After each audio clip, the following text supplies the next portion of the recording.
ജന്മനാ തന്നെ ശരീരത്തിൽ 8 വളവുകളോടുകൂടി ജനിക്കട്ടെ എന്ന ശാപവുമായി ജനിച്ച അദ്ദേഹം തന്റെ കാലത്തെ ഏറ്റവും വലിയ പണ്ഡിതന്മാരെ വെല്ലുവിളിക്കുമെന്ന് ആരും കരുതിയിരുന്നില്ല. ഇതാണ് അഷ്ടാവക്രന്റെ കഥ.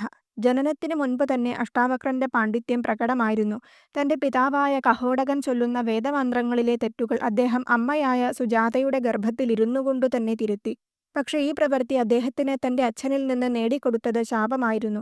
അതിന്റെ ഫലമായി ശരീരമാകെ 8 വളവുകളോടുകൂടി അദ്ദേഹം ജനിച്ചു. വർഷങ്ങൾക്കു ശേഷം സമ്പത്തന്വേഷിച്ച് കഹോടകൻ മിഥിലയിലെ ജനകരാജാവിനെ ചെന്നു കണ്ടു. എന്നാൽ ജനകസഭയിലെ വന്ദിൻ എന്ന പണ്ഡിതനാൽ തർക്കത്തിൽ തോൽപ്പിക്കപ്പെടുകയും ശിക്ഷയായി വെള്ളത്തിൽ താഴ്ത്തുകയും ചെയ്തു. അഷ്ടാവക്രന്റെ അമ്മ ആ സംഭവം രഹസ്യമായി സൂക്ഷിച്ചു. പക്ഷേ 10-ാം വയസ്സിൽ അഷ്ടാവക്രൻ സത്യം മനസ്സിലാക്കി. തന്റെ അറിവിനെ ആയുധമാക്കി വന്ദിനെ നേരിടാൻ പുറപ്പെട്ടു. ജനകരാജാവിനെ ആദ്യ സംവാദത്തിൽ തന്നെ തോൽപ്പിച്ചു. ഇവർ തമ്മിലുള്ള സംവാദം അഷ്ടാവക്രഗീത എന്ന പേരിൽ അറിയപ്പെടുന്നു. തന്റെ പിതാവിന് നീതി ലഭിക്കണമെന്ന് ആവശ്യപ്പെടുകയും ചെയ്തു.